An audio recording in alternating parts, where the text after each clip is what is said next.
Suddenly, the nation was watching the real thing. From the moment that President Kennedy kicked off our space program.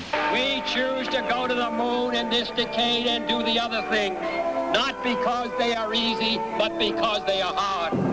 Because that goal will serve to organize and measure the best of our energies and skills.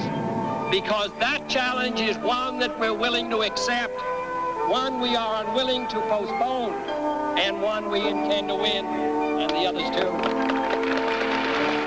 Tranquility Base here. The Eagle has landed. That's one small step for man, one giant leap for mankind. As a nation, we accepted President Kennedy's challenge. And over the last 25 years, the doorway has been opened by a brave and heroic group of men and women. And all of us who've watched have shared in the pride, the excitement, and the tears as mankind has reached for the stars. Reality had surpassed fantasy. And it was up to filmmakers to make space films more fantastic than ever before.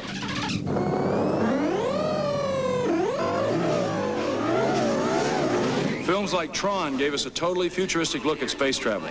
Using all the state-of-the-art techniques like matting and computer animation, movie making joined our real space program and blasting off into the 21st century.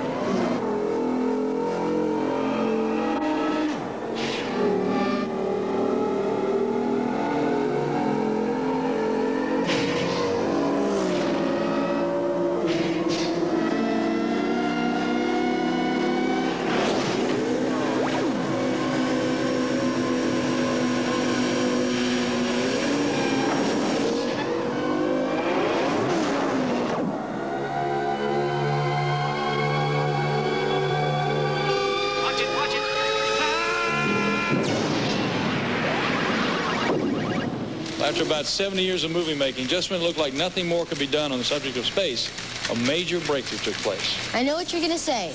Star Wars. Right, Ernie. George Lucas's Star Wars trilogy introduced us to a whole new world of space travel. A world populated by Jedis, Ewoks, droids, and a series of incredible adventures in space that would inspire a whole new vista of dreams for all of us. In the first film, we took special effects from a kind of 0 point and got it up and running to the point where I could tell the story that I wanted to tell, space battle, fast moving, and get the point across. Special effects are just a tool, a means of telling a story. People have a tendency to confuse them as an end to themselves. A special effect without a story is a pretty boring thing. I think what happens in a project when you're with it and with the characters is you fall in love with the characters and you fall in love with the environment. The reality is I love that world. I mean, there are friends there. It's like a home. I have a home there. And so there's always going to be a desire on my part to go home again or to be with my friends again.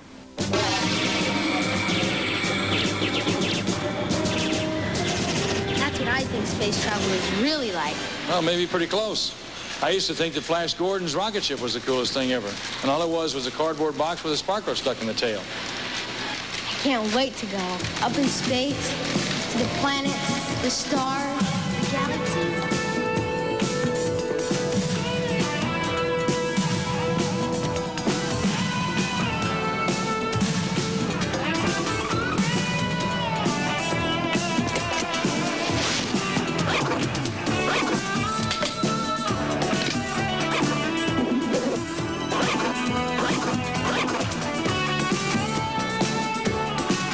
Attention, astronauts. I'm your squadron commander.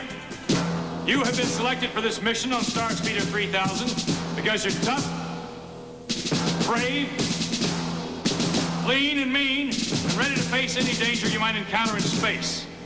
Your Star Speeder weighs over 20,000 pounds. Bringing it to the launch site at Disneyland meant shutting down freeways, rerouting traffic, sealing off highways. Maneuvering a 10-ton payload into position took every man we had. Construction went on around the clock. All leaves were canceled. C-3PO took command of the Earthlings on the project. Droids never sleep. You men can learn a lesson from that. The onboard computers were checked. double-checked, and checked again. George Lucas ran the last-minute inspections. A final check was made of the hyperspeed mechanism. Gentlemen, you've been trained by the best. You're as ready as you'll ever be for space travel. Now get out there and conquer it. Hey, kid. Take a snack in case you get hungry up there. May the force be with you. And never let me say that on Buck Rogers. Countdown to launch. 2 minutes. Count. All warp speed circuits functioning. Destabilize holding restraints. Forward asteroid deflectors.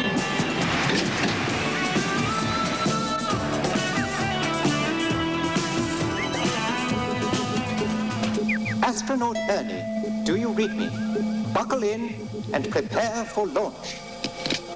Prepare for the greatest adventure of your life, space. You should have a pleasant journey unless something goes wrong. But nothing can go wrong. Oh, wrong. Oh, wrong. Oh, wrong. On board navigator, take over, please. Good luck, Ernie, and may the force be with you. Hi there. I see they're loading our navigator R2-D2, and then we'll be on our way. So sit back, relax, and enjoy the flight. Star Tours 45, elevator platform has been activated. Commence final pre-launch sequence. Roger, Control. All status go. ST-45, door clear for takeoff. Contact departure control at 120.4. Copy 120.4. Stop, Peter! Stop immediately! You're going the wrong way! Brake! Brake! Where are the brakes? This is a combat zone. It's restricted.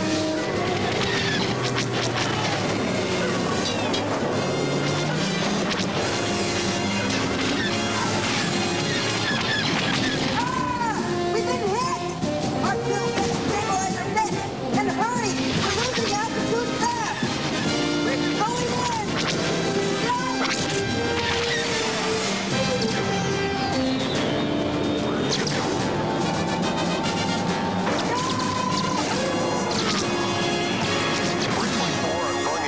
Cover me.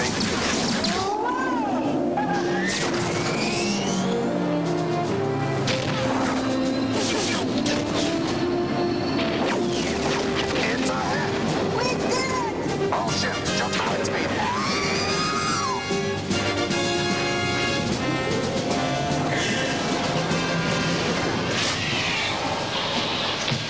Gil, you should have been on the Star Speeder. It was like really being an astronaut. I even had my own flight suit. At least I thought I did. Well, I'm glad you had a good time. Well, where were you? Well, you know, from different generations. I mean, you guys probably will fly in space someday. I probably won't. Oh, come on, Gil. We'll have fun together. Yeah? Where are we going? The moon of Endor. Really? Oh, great. I know a great Ewok restaurant there. Come on. All right.